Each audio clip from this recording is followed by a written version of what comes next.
Good morning. Welcome back to another edition of the More Help Podcast. Today is July 5th, 2022, and I'll be showing you an interview I conducted with Mr. Edward Cotton. Okay, I'm going to read you a short bio, and then I'll roll the tape. Okay, my name is Edward Cotton, born in Detroit, Michigan. I am 28 years old, and I am currently incarcerated at USP Terre Haute, Indiana. I am serving an 8-year, 4-month sentence for possession of fentanyl, a fentanyl analog. I have 2 beautiful daughters and looking forward to getting back home and being a good father. My current projected release date is November 25th, 2025. Okay, guys, so this is a really good interview that was conducted with Mr. Cotton. Most of the guys that I've interviewed so far have either been on the verge of being released here within the next month or had a longer sentence. So this gentleman here, he's had a mid-range sentence, but he explained to us that what went into him getting sentenced, as well as how prison life has been for him. It's very interesting. Also, this is my first time interviewing someone who's been convicted of possession and attempt to distribute fentanyl, which is a hot topic these days in the news. Fentanyl is a extremely political topic, I feel, but it's just weird at this time because it seems like it's a lot of people dying from it. But I don't think, from my understanding and talking to Mr. Cotton, not a lot of these guys that are distributing it around the U.S. actually know what's in the pills that they're distributing. And I got the feeling from Mr. Cotton, he's taking full responsibility for his actions, but I got the feeling from Mr. Cotton that he didn't necessarily know that it was fentanyl in the pills in the drugs that he was distributing. So it's unfortunate because I know a lot of people see on the news and say, oh my goodness, like how could they keep giving these fentanyl pills, especially to these kids? People are dying, and I felt like most of these guys didn't even know fentanyl was in there because it's dangerous for them to even handle themselves on a day-to-day basis. So it puts their own lives at danger and own lives at risk. So it's a really good interview. So please like, share, and subscribe. Watch it as many times as you can. Let's get Mr. Cotton's story out there. Let's see if we can find him some help and maybe he can come home early. So let's like, share, and subscribe and get more people to view this interview.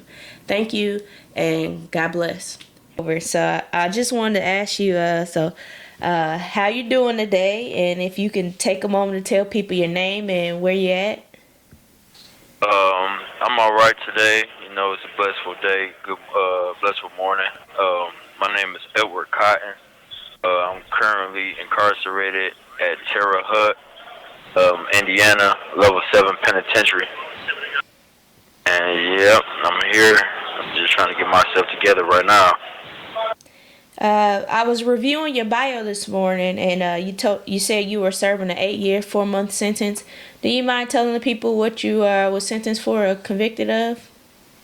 Yes, I was convicted for 8 years, 4 months for the intent to distribute a fentanyl analog, and yeah, I'm here. And my debt over with, paying my debt back to society, so I come back home a new man. Yes, sir. Family right now. Did you? I've been hearing a lot about this fentanyl over the news and stuff lately. Did you know there was fentanyl within the stuff that you were distributing?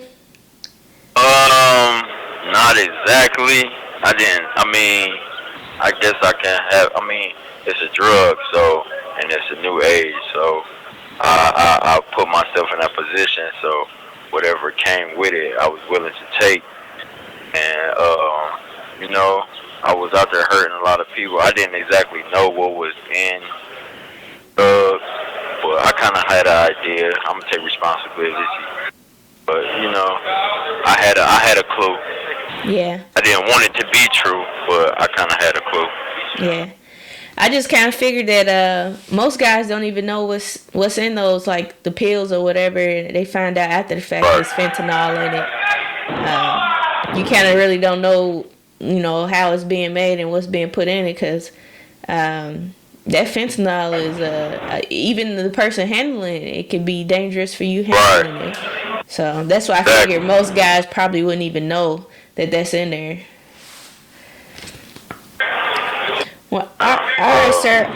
I just want to ask you now, going into, we're talking about you in there. You like, I'm in here. I'm doing my time. How has prison life been for you? What was it? How has it been like? I can say prison life for me so far, it's been, a learning experience. I feel like it's a learning experience for me because I grew into figuring out who I am as a man and what I want out of life.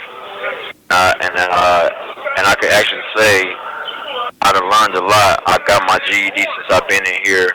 I'm taking a college course, a paralegal college course right now through Blackstone. So, and it has its up and downs. I've been in 2 level 7 penitentiaries in my last 4 years. So, it's always been a lockdown. Things happen. People get hurt. I've seen people die in here. So, it has its up and down at times. But in order to get through this, you got to be mentally strong. And I made sure I made myself mentally prepared for these things so that I can come home with the right mindset for my daughters. My family as well, but mainly just getting myself not just physically fit, but mentally and spiritually fit for everything, for the world. Because the world is a different place when you come in here and then leave out after so many years. Yes, sir. A lot of people don't know that until they experience it. But that was just, it's a survival learning experience, and a learning experience all in one. Yes, sir. What type of programs, if any, that has the prison offered that have been beneficial to you? I know you did your GED program, but were there any specific programs that you enrolled in there that you felt like was very helpful? Well, when I was down there in Louisiana, Pollock, we was on lockdown a lot, so I couldn't really program or get into the programs that they was trying to offer us because, like I said, it's a violent place and we always on lockdown. But now that I'm here in Terre Haute, Indiana, I'm in a Life Connection program. So, and this is supposed to be a faith-based program where you can get your self spiritually together and also mentally together. But, it's more of a spiritual program than anything. And, this call is from a federal prison. This is the only program that I've been in so far outside of just getting my GED. But I do want to see if I can get into a program like getting my CDL license, logistics, or anything like that. But first, being in the USP penitentiary is kind of hard. So, if anything, people like who's in my situation, we got to get down to a lower class facility first. You know what I'm saying? Okay, so they're not offering some of those programs that'll help you when you get out, like a CDL, something job entry almost, right? When you're in a higher level facility. Yeah, and then also with the COVID and everything, so they kind of keeping us separated and stopping us from doing these things at this time. So until the COVID get lifted and it's just a lot. And then with us being in the USP level 7, it's hard for us to get to these programs that we really need here. Yes, sir. Okay. Well, sir, next I just want to ask you, based on your process of going through trial and everything, what are your thoughts on and being in prison? I don't know if you have anything pending in the courts right now, but what are your thoughts on the U.S. legal system and how the laws are applied to us?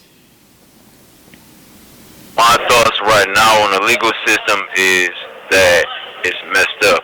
I'm a nonviolent criminal or nonviolent offender. There's a lot of things that's going on right now in the world with violent crimes, and they still have us nonviolent offenders locked behind bars, drug offenses. It shouldn't be no reason why they are giving us all this time for drugs when the gun laws need to be changed. People coming to prison for mass shootings and everything like that. The prisons is overcrowded. There's more people coming into the USPs than people going to mediums or even camps right now. I just feel like they need to start changing a lot of ways they sentence us. Mandatory minimums need to be taken out of the courts right now because there are still people locked up from the 90s, the early 2000s that's been programming and doing right. They're doing the things they need to do to come home and filing compassion releases, and they not getting out. A lot of good men in here who's still behind bars that really need to see their family and can't see their family because we don't have the resources for our families to come see us. That's just how I feel about it. I haven't even been locked down long, but I accomplished the things that I should have accomplished when I was out there in the streets. And for me to be rehabilitated, I feel like they should reconsider home confinement, put me on an ankle monitor, or put some of these other men on ankle monitors so that they can see their families. And that's just the short version. It's a lot of other things that come with it, but there's a lot going on right now. Yes, sir. When you guys are in for a certain amount of time, are you then considered eligible to go down to like one of the lower security prisons, like the camps, the FCIs? No. When you come here to these USPs and these level 7 penitentiaries, you have to wait 5 years or more sometimes to even get to a FCI or be considered for a FCI, or they make you jump through so many hoops and loops to even talk to your counselor about going to a medium, and then they make you work your way down from a medium to a low and then to a camp. And and that's kind of hard because, like I said, this is my first time even being in prison. I never did any state time or federal time before this. Never been locked up over 10 months. And the first place they send me is to a level 7 penitentiary. So if anything, if I didn't know how to survive or anything like that, or anybody, a person just coming into prison can get hurt because they don't know what they're doing. But luckily, there is a lot of respectable men here who look after young dudes like me or anybody else and just show them the ropes of prison. Yes, so you won't get hurt. Was it overwhelming for you walking into prison, just like for the first time being in that type of environment, or was it somebody that you were able to gravitate to, a mentor type early on to help you go through this process? I could say when I first came in, it was overwhelming at first because I had to really open my eyes and see where I was at and what I got myself into. But I had to really just pull my pants up and just say, this is what I got myself into, so now I gotta finish it out. I gotta get back to the house. I can't let anybody else dictate my actions or manipulate me in any kind of way where it's going to either set me back and give me more time or get me hurt in a situation. But when I first came in, there were men who said, this is how it is here, so this is what you got to conform to, so this is how you got to start living now, because the streets is gone. Now you are here in another world. This is how you got to live now. But it was a lot of dudes who have morals and rules, or for young dudes like me to, gravitate to, so I can keep keep my head on straight and look at the bigger picture. Yes, sir. I know you. This call is from a federal prison. I know you mentioned your daughter's old. I know we're running kind of short on time on this first call. So next part of the conversation, I kind of wanted to get into family and how your sentence has affected your family. If you could talk a little bit about your daughters and your family, but we can hold off until your next call. How long do you have to wait? I gotta wait 30 minutes. Okay, sir. Well, just give me a call back then. All right. I'll do that. Appreciate you, Ms. Moore. All right. Thank you, sir. Bye. I appreciate you. Bye-bye. You may begin speaking now. Hello, sir. How you doing, Ms. Moore? All right. How you doing? Thanks for giving me a I'm call all back. right. I appreciate it. Welcome. I appreciate you. So I want to jump into start talking about your family. You said you had 2 daughters. Yes, ma'am. Can you talk a little bit about them? Yeah. I have a 7-year-old and a 5-year-old who I think is just, my biggest motivation to, get back out there and finish life in a legit way. And, just look at the bigger picture and I'm not living my life for myself no more. I'm living my life for them. And I got to set a better example for them. And with me being in here and with the world being the way it is right now, I feel like I have a bigger obligation to protect them. Because as a father and as a father of girls, they gravitate towards me because they look for me as their protector. And with me being gone, there's nobody to protect them. So I just feel like there's a bigger picture and a bigger goal in life than to be in here or even running the streets on the other side of these walls. But that's my world. Peyton, in essence. Those are my babies. Those are my angels. And, I live my life for them. Yes, sir. Have you had the opportunity to see them at all, or did you want them to come visit you? Yeah. I see them. I try to at least see them twice a year. If not, I try to at least see them once a year. But they definitely come see me as much as they can, or if my mom or their mother bring me, my fiance, if they bring them up here to see me. But I definitely I'm active in their life as much as I can be. Yes, sir. That's pretty good. I know a lot of people are a little further away from home and they can't see their family as often, but now that you're up in Indiana, is that closer to home? Are they still in the Michigan area? No, they're definitely closer to home. I was in Louisiana. It was hard for them to come see me, but since I've been here within the last 2 years, I've been able to see them twice so far. So it's been a blessing to see my girls.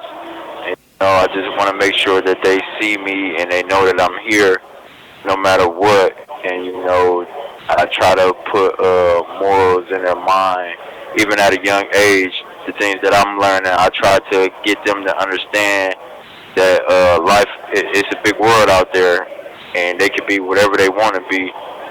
And I don't never want to see them or anybody that they're dealing with, even if it's their choice in the future, that this is somewhere they can be.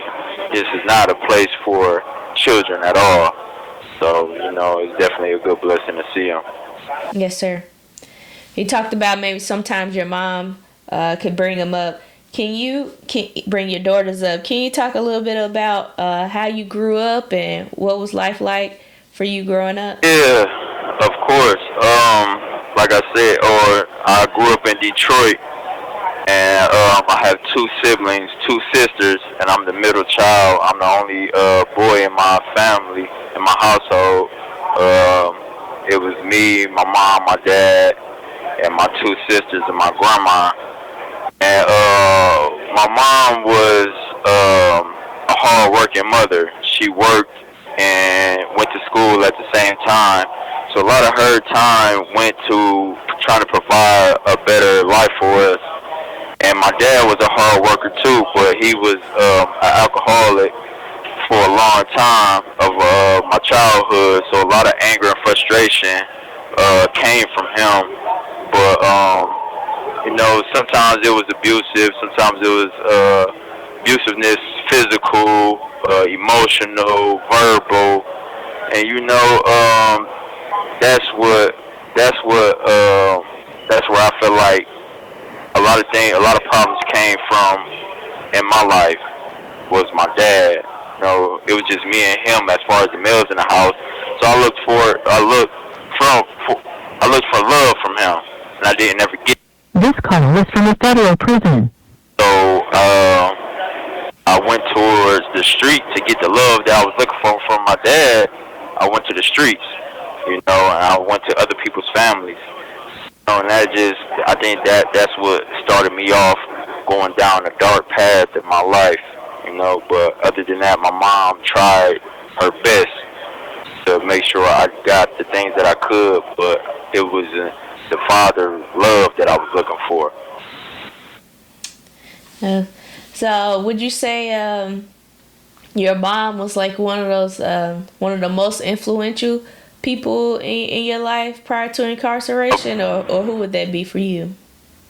Of course, my mom, you know, she was a hard-working woman, you know, and that's where I feel like I get my work ethic from.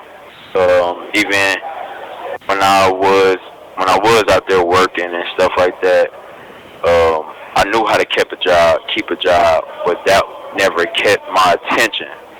But when I would go to jail and come home, I would get a job, but I wouldn't keep it. But my mom is definitely the most influential person and the strongest woman, one of the strongest women in my life that I ever came across. And, you know, and I appreciate her every day, even to this day, with me being behind bars. Yes, sir. So, sir, you got about, a little less than 4 years left, about 4 years remaining on your sentence. What you plan on doing when you get home? What I plan on doing when I get home, I want to jump into the truck driving lane. I feel like that's always a good spot for men coming out of prison because the truck driving industry right now is at a high demand for drivers. And you know, with me coming home, me being physically fit, that'd be a good lane for me, or any factory job, hard labor job, construction, things like that, where my body is constantly moving. And from there, I plan on working with people, personal training, helping people get their body right, yoga, and things of that nature. And also, I want to work with kids. My mom is a social worker, so I want to work with kids and just being a mentor for them so that they won't end up like me in this situation, or at the young age going to juvenile, foster care, and things of that nature. That's a blessing, sir. That's awesome. You said as soon as you were talking about kids, helping kids, I seen one of my little kids try to pop in on me. But that's awesome, sir. And it sounds like you got a good plan ahead of you. I was just wondering, you said you were talking about trying to mentor these kids and trying to help them out. What would you say to some of the youth right now that are coming through? I know you've seen on the news or talk to your family about the economy today. It is really taxing people. It's really bad right now. So what would you say to our youth, our young men and women who are looking at probably going down the wrong path just so they could be able to support their family, or, you know, just trying to make a way out here? What would you say to them? I would say, you know, think twice about what you're doing. You know, think about the people or the adults that you do know in your life who are in jail and what they're doing, and how would you think their life is, because right now the prison is not fun. It's not a place to be for kids. Juvenile is not a place for kids. Finish school, get an education. It's a lot of things you could be now in the world where you don't have to go to the streets for. It's a lot of ways you can make money without going to the streets for. You can start your own business. It's things where kids can go to and just learn and be what they want to be. Don't let other people manipulate your situation, because I've been there. I had people manipulate me as a child to get things out of me or out of life that I wouldn't never do. Just listen to your parents or whatever adult is around. If they're trying to make This call is from a federal prison. they're trying to help you go down the right path, just take in consideration of what they're talking about and just give it a chance. If you don't like it, go on to the next thing. Yes, That's sir. it for real. And sir, my one of my final questions to you is, who was Mr. Cotton when he was first locked up versus who he is today? You kind of touched on some stuff earlier on in the conversation, but I'd like for you to go into that for me. Me before I was locked up, I say I was lost. I didn't know who I was. I just knew I wanted the finer things out of life. I didn't want to work for it, so I took the shortcuts. But since I've been locked up, I was able to finally look at myself in the mirror and understand who I am as a man, and understand the things that I want in my life and for my future and my kids' future. And I just figured out that I got to get myself spiritually right. And now that I'm there or almost there, I know that life is about respecting others, being truthful, and being honest with your family. So those are the keys to life that people don't really know about, that we just look over. Humility, caring for one another, and just looking out for one another. That's who I am now. That's the morals that I live my life off of now, after being locked up for 4 years. And I still got time to go, and I still got time to grow as a man. I'm still young, and it's always people I could talk to now that I never thought I could talk to then. I know how to communicate now. I know how to use my voice now. And, it's just a learning lesson for everybody, man. And I just hope I can reach out to the people that's listening and help people out in the future. Yes, sir. Okay, sir. Well, that is it for us as far as questions that I have for you. And I just want to give you an opportunity to say anything else that you may want to say to the viewing audience. What I want to say to the viewing audience is, man, we need more people like this to shine a light on prison reform, and sentence reform, man. There's a lot of good men in here who need to go home and, just be with their families, man. And if there's anybody out there that's willing to help, man, step up, man. The world is different now. It's a lot of bad things happening, and it's more bad things happening than good things. We need more advocates out there. We need more people to speak up and use their voices, man. And, just, use whatever platform you have to get out there and, speak to the people. That's about it. Yes, sir. Well, thank you, sir. I appreciate you jumping on this call and joining the More Help podcast this morning. I'm very grateful for you sharing your story, and I pray that you and your family stay healthy and you get through the rest of your sentence safely. And God bless you and your family, sir. Appreciate you. I appreciate you. God bless you, too. All right. Thank you. Have a great day. All right. Thank you. You, too. Bye.